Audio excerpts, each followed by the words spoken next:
We are at the end of a very busy IPL retention day.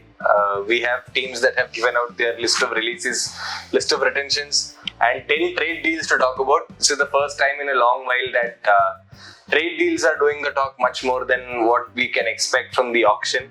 I'm Anish Patil. I have Abhishek Saini with me. We'll take you through team by team of how the teams are shaping up after their list of players released. Let's start with it. Let's start with the biggest trade deal of all, probably in the history of the IPL so far. CSK bringing in Sanju Samson in place of Ravindra Jadeja and Sam Curran. You can call it a win-win situation for both the teams, can't you say? It must be a tough pill for you to swallow. Jadeja, who's been with CSK for so long, going to RR and Sanju Samson coming this side. I mean, there was a lot of speculation about something was in the works. There was a lot of buzz on social media as well. A number of high-profile people confirmed on multiple platforms that yes, there's something like this happening. But eventually, it was confirmed on Saturday morning, just before the retentions were finalized, that Samson will come to CSK and Jadeja and Curran will go to RR. RR, I think, will be slightly happier with this, I'd say. I mean, Jadeja is okay, 35, 36. Yeah. But they had that problem with all-rounders last season and they couldn't really solve that team combination. They couldn't settle on one thing, which should be a problem solved with this trade. Jadeja comes in. They have got Sam Curran as well, two all-rounders. They're batting pretty much okay. Samson was a central part of that batting unit, but again, you have Jurel, Jaiswal, Riyan Parag, who I think can take the ownership. Samson missed out on most of the season last time out of the injury, and the batting was in the place where Rajasthan ended up lacking. So they had gone with both overseas spin options in Diksha and Hasaranga, and I think that's where they missed a trick last year. Both of them aren't really contributors with the bat as well, so I think that was where they missed the balance. You could see Rajasthan Royal team sheets last year always had 5 bowlers, and then really lack of all-rounders in that lineup when you saw it. Now with 3 signings they have brought in: Jadeja, Curran, as well as Donovan Ferreira from DC. Donovan Ferreira, big hitting death over specialist who plays in South Africa. He was part of RR a couple of years back, but was then bought by the Delhi Capitals last year.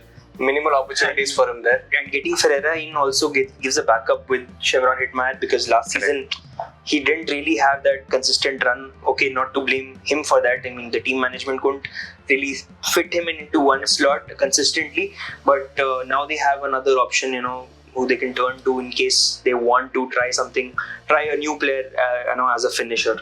So Rajasthan, at the end of the day, looks like the trades have actually really strengthened the side. Maybe in the auction they might not have. They still have 16 crores and 9 slots to fill. Like, you can actually target a couple of good overseas players for say 4 or 5 crores, and then it'll be RR can be back in contention for playoffs and even the trophy.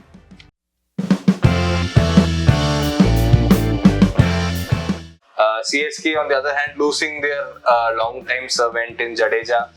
Obviously, Jadeja's T20 is probably his worst format among the other, among tests and 50 overs as well. But the main thing with Jadeja was he was a 4-over bank for CSK. Yeah. He was somebody who would give you that 4 overs, 1 wicket or 2 wickets for 30-32 odd, never conceding a lot of runs, really putting that pressure through the middle overs. But the main thing that they will be lacking is that they don't have a ready-made backup in the squad. Also, the auction pool, this commodity seems very, very thin. I mean, let's see, they let go of Jadeja. The only spinner now they have is Shreyas Gopal and Noor Ahmed. I don't think Shreyas Gopal, he's had a good run in domestic cricket this season, but I think there's an Indian spinner that they'd want to fit in now, and well, we have a couple of options in Rahul Chahar and even Ravi Bishnoi, who was released by Lucknow Super Giants quite surprisingly. So I think that will be the primary concern, but even CSK, if you see, they've gone for a major overhaul, given how their last season went. I think, are you very surprised by the Patirana? Because it's been a project that they have been investing in for 3 years, 4 years. Yeah, especially they shelled some 11 crores to retain him. 13, So, he's been a long-term investment until this point. I won't be surprised if they go after him again, maybe for slightly lower price. But yeah, I was surprised. I didn't expect him to be released, and I mean they still have. They don't have like a great Nathan Ellis overseas bowler. Nathan Ellis is there, but he didn't really play. In fact, they preferred Pathirana over Nathan Ellis. Pathirana missed a few games early in the season, but they preferred him over Nathan Ellis last season, and now they end up retaining Ellis. And but the one thing that they have solved probably is their top order batting, because last year their power play was woeful to say the least. The punt in Rahul Tripathi, Vijay Shankar, Deepak Koda not bearing fruit. All have been released as well, but they have managed to get all their injury replacements in line. Yuval Brevis, Urvil Patel, Ayush Matre. Now adding Sanju Samson to that batting arsenal as well. So now their top order looks really good. I think Stephen Fleming admitted towards the end of last season that yes, their auction strategy did not go to plan. Correct. But now they have a good young core of batters and 43 crores. 43.4 crore to splurge at the auction with 9 slots to fill. I won't be surprised if they make a big 15-20 crores. I think one overseas all-rounder and an Indian spinner. These two, they can splurge 3/4 of that money on those two commodities. Maybe someone like a Liam Livingston, Cam Green, someone of that sort who can give them that middle order batting ability as well. So complete overhaul, which is not necessarily something you associated with CSK during the mini auctions, but yes, that's where we are today.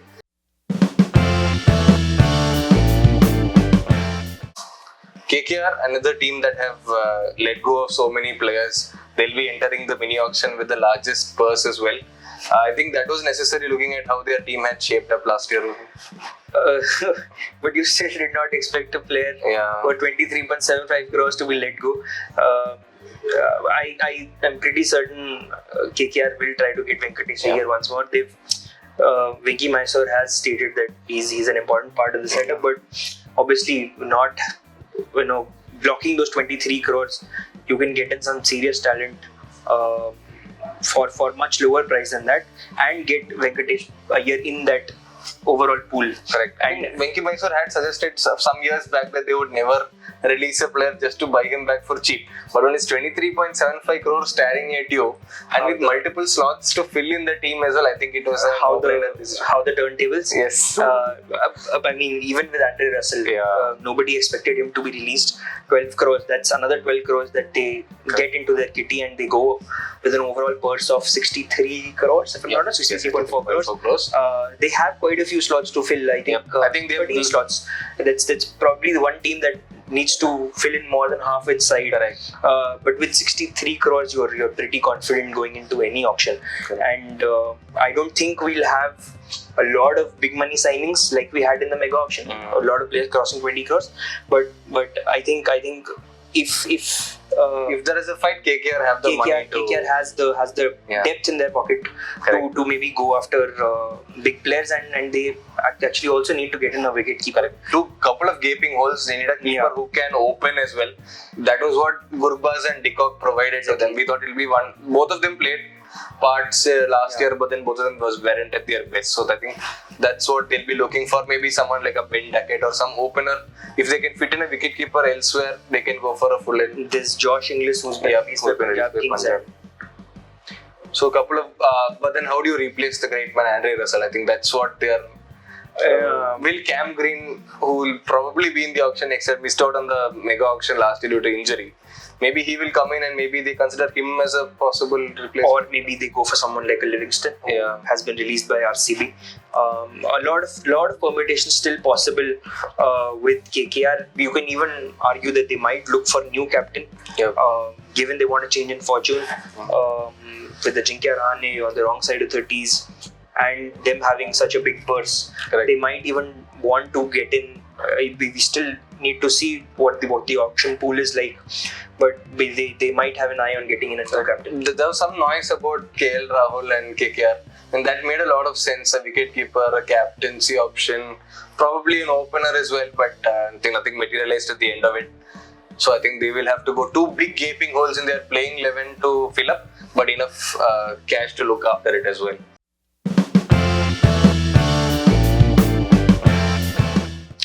Speaking about the defending champion now, Royal Challengers Bengaluru, we just mentioned that Livingston was the only major player that was released. And if you come to think of it, they have their 4 overseas. So their overseas core is sorted in Josh Hazelwood, and then you have Romario Shepherd. Actually, Livingston was the original all-rounder they aimed for, but Romario Shepherd had that 14-ball 50 against CSK, and then he just was the go-to option. And then you have Phil Salt, Tim David as well. and Tim David won RCB games on more occasions than one. Correct. So they have their overseas core sorted in, locked in. So they didn't really have requirement for an 8 crore, Correct. more than 8 crore overseas all-rounder. Correct.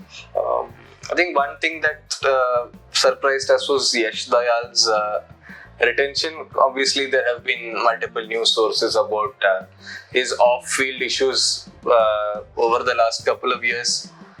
Considering that he isn't playing regularly for UP in this domestic season as well.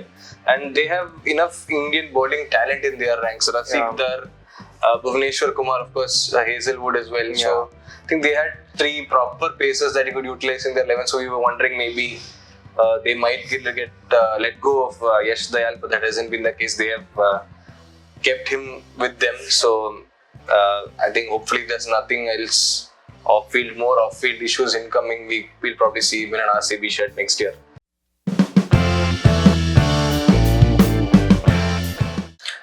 Another team that has not really tinkered too much in terms of retention and player releases is 5-time champion Mumbai Indians.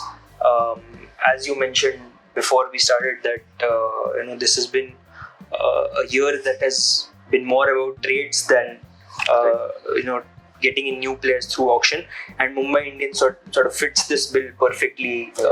What do you think about their trades this year? I mean, two holes that they had to fill. They had trialed out Khan Sharma and the young Vignesh Puttur from Kerala in their spinning roles last year. Vignesh actually picked a 3-wicket haul against CSK on his debut, but then after that you could see the inexperience kicking and they didn't trust him enough to do that for 14 matches a season. So I think they needed a leg spinner. Mayank Markande obviously has been with the team before. They know what he is as a commodity. And he did not get game time in KKR as well. So I think it was KKR could cash in on him. So that makes sense as a spin bowling. Obviously they have Mitchell Santner, who played a very big role for them as their overseas spinning all-rounder.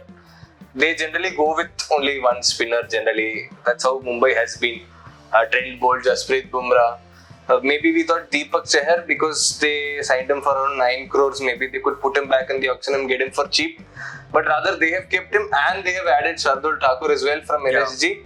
Shardul obviously wasn't picked in the mega auction last year. He came into Lucknow as a injury replacement. And then now they have traded him to Mumbai. So they get their fair share of cash for that as well. So totally Mumbai, nothing much to change in their squad, I guess. Their top order is set.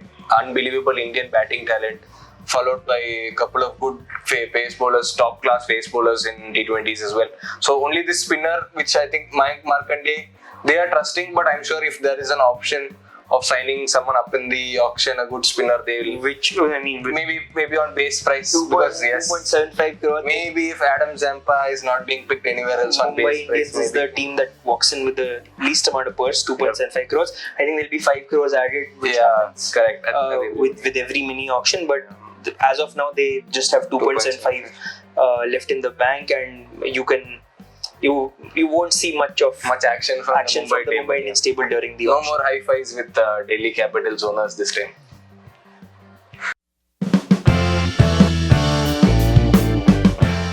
Punjab Kings, for any person who's followed the team, who's supported the team, it's coming from the heart. It's not often you see Punjab Kings going into an auction with a settled unit, and this is probably the first time where Punjab Kings has probably one of the least purse in the auction at 11.75 crores. They have released a couple of big names. Josh Inglis, quite surprisingly. Correct. He had sort of gelled in really well, became a starter. Towards the end, played the playoffs, made contributions. Yep. Was not that expensive either at 2 crores. What Ricky Ponting is thinking with that, I'm not quite sure, but we'll at this point, after taking Punjab Kings to the final, it's not right to sort of question his judgment. But the other player released, which was on expected lines, was Glenn Maxwell. I mean, the returns just weren't there, and not only last season, since the past few seasons. And those are the two major players who have been released by Punjab Kings. And do you think they have scope to improve from what? I was expecting probably they'll release someone like a Lockie Ferguson. Okay. Because I was thinking maybe better overseas options might turn up in the auction, but then they have stayed with him. I think he did well also. It wasn't like it was a bad performance from Lockie. I think they have backups in Xavier Bartlett as well. In case they need to change the overseas. So I guess so settled unit. Josh Inglis, like you said, was he did really well. So when you have two young Indian openers in the power play, Priyank Shari and Prabh Simran, obviously excellent. They were their top scorers last season along with Captain Shreyas. And then Inglis came and gave that impetus to the power play to make sure that once that wicket falls, the run rate doesn't drop. So even though there was no like 80, 90 run knocks, those 20 ball 40s or 10 ball 35s in the power play was why Punjab was able to play that consistent brand of cricket throughout the season. So unless they have another player who they expect to be in the auction in mind, really difficult to understand why they would drop him. But we'll have to wait and see who they have in mind for that number 3. Yeah.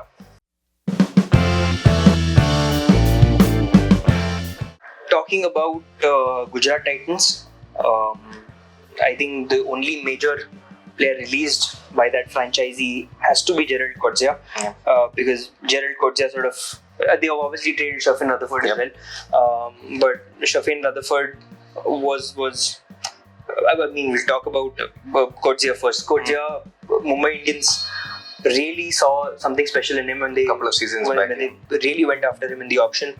Again, has had a stopgap kind of a career through the IPL last season also.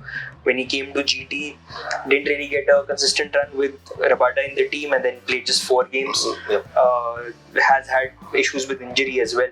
And you talk about GT, then they have a really consistent Indian core to their fast bowling. You know, Prasidh was among the purple cap contenders last season. There was Siraj who did so well, Ishan Sharma. They have a young Arshad Khan as well, a domestic player. So fitting Gerald Coetzee in all of that. I mean, they'll obviously, I think they'll still want to go for a good overseas fast bowling option. As things stand, they don't really have anybody in that department. But they might target, but it's not something that they'll miss out on, or that will cost them much if they don't have that option. Talking about Sherfin, obviously he played most of the matches for GT, but that is more or less because Glenn Phillips had injured himself on the field in the very first or second game of the season and then missed out on the entirety of the season. So now with Glenn Phillips back and with Mumbai offering to trade him for cash, I think that was a logical decision for Gujarat to take.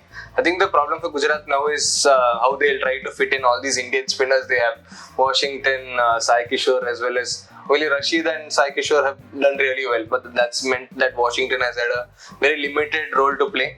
I think he scored a 15 ball, 16 ball, 42 something on, and then got dropped in the very next very next game. So there were talks about CSK probably looking at Washington. Obviously, home state, Ravichandran Ashwin retiring for CSK, Jadeja now leaving, so there's clearly a gap for an Indian spinner. Talks were there about that, but nothing materialized. So I probably see when Washington has probably broken the door down in selection all 3 formats for India as well. So T20 side also, he is now traveling with the T20 team. He's playing a part. So I'm guessing we might see a larger role for Washington in Gujarat. Rest, other than that, proper settled lineup. It has been since their inception, one of the most consistent sides since their inception. Nothing much to look for at the auction except for maybe that one all-rounder and maybe a foreign pacer as well.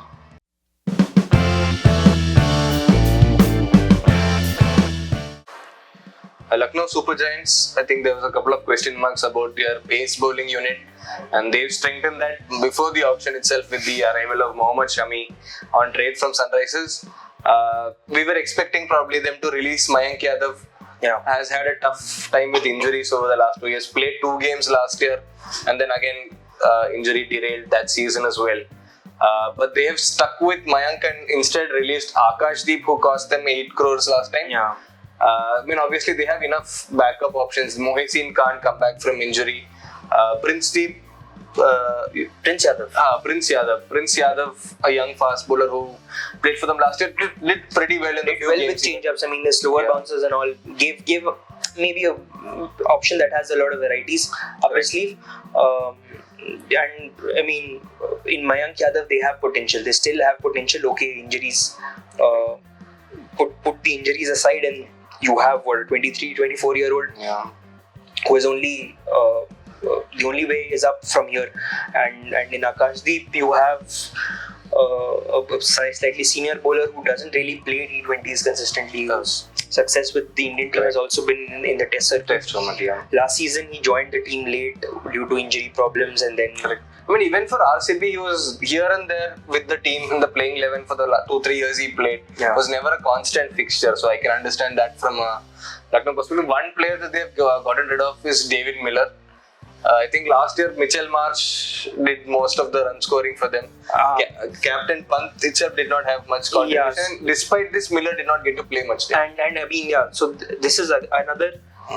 They'll need a fix for this because they were too reliant on the top order between Mitchell Marsh and A2 Akram, and then a little bit from more than a little bit from Nicholas Puran after that. And with David Miller maybe going now, they want a slightly younger batsman who can be a part of the setup for the next 2 years and maybe even longer if it's a good fit. And they have top order backup options in like Matthew Britska or the young Arshin Kulkarni who played under 19 for India not very long ago, just starting to cement his place in the Maharashtra setup and domestic. But yes, I think middle order, clearly there is potential for them to go get a solid overseas option.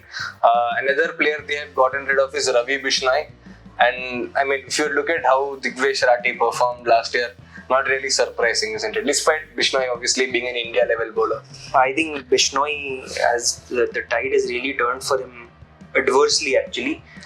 He was the number 1 T20 bowler at one point, and now he's not in the Indian team. Well, he's on the fringes at the most, and now he's lost his place in LSG as well. Digvesh Rathi, I think, simply will be preferred because of his variations. Ravi Bishnoi, well, is wrong one. Wrong one is the stock ball, and he doesn't really have anything other than that.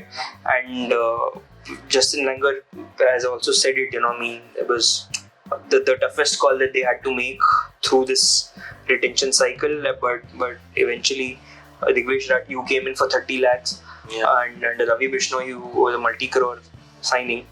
They obviously will look for cost effectiveness. Hopefully this time Digvesh doesn't lose all his money in fines. Hopefully he can earn the entire 30 lakh quota. Should have learned his lesson by now. Yes. Talking about the Zahir Khan factor in LSG, they've gotten Arjun Tendulkar on trade from Mumbai.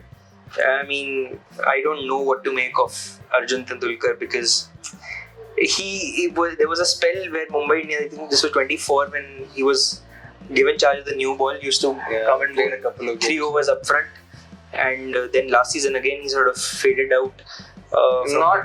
Obviously he's branded as a bowling all-rounder, but at this level with the bat, we haven't seen anything from Arjun to prove that he can contribute with the bat. Obviously he now plays his straight for Goa.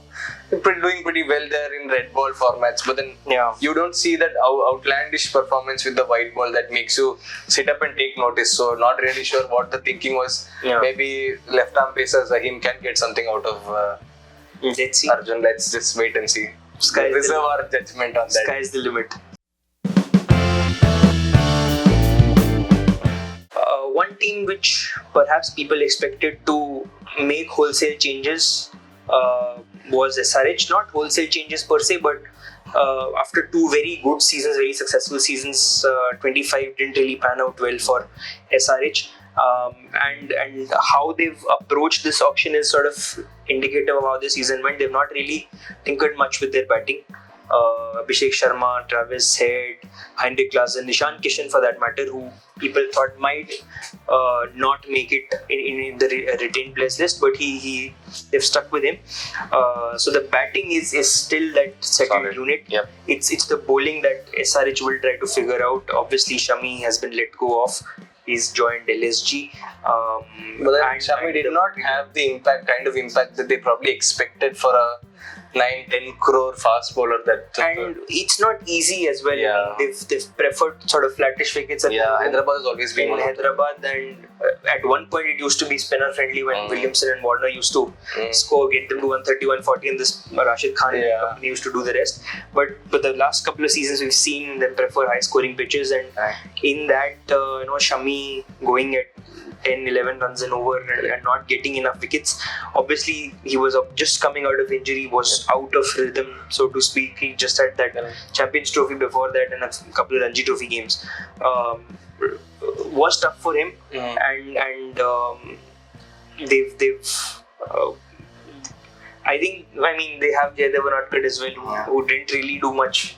Didn't really fare much better, but Purple Patel has done well for them. I think still one of those. Shami, given his credentials, given that he's played for India for so long, they should have given him a longer rope, but I mean the decision has been taken now.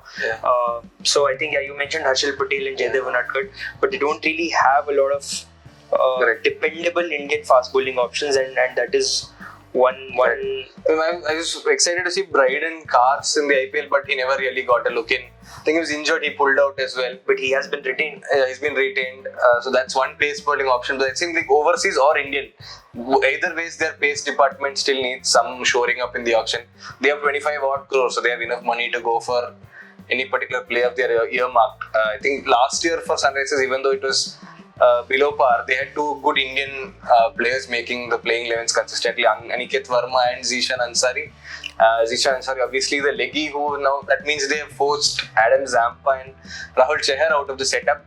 Rahul Chahar, obviously proven IPL might, played for the victorious Mumbai Indians teams of the past as well. Played for Punjab also in the middle.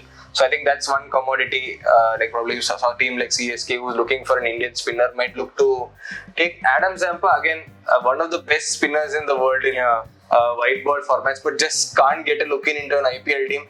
If he comes in, then there's an auction, he leaves the next year. It's always been an up and down IPL for Zampa. Also with considering the scheduling conflicts with Australia and whether he plays or not. All this plays a factor, but still, it's just sad that a player of Zampa's caliber doesn't really get a proper look in the IPL. Other than that, the releases for Vian Mulder was always going to be a backup all-round option to someone like a Cummins. They've retained Kamindu Mendes, who batted briefly for them in the middle order, but I guess and he gives you that option of bowling with either arm for the matchup experts. I think they like it. So other than that, I think their batting order, like Abhishek said, is quite settled. Maybe an overseas option to bolster it somewhere if required. I mean, not really. You have your four all-rounders set. Correct. Pat Cummins, Travis Head, Klaasen and one of Cars or Kamindu Mendes, Cars, Ishan Malinga. You have plenty of options. Correct. So I think they won't really tinker that much with it, but they still have the bowling to sort out in spin and one pacer as well. Correct. They're just hoping that their template that they have set over the last 2 years turns out to be a positive for them this year rather than how it went last year. Delhi Capitals is a team which has released its vice captain in Faf du Plessis. Year after year, you think Faf du Plessis will continue to defy age, will stick around, will play one more season, but Delhi, they didn't really have the most efficient top orders last season.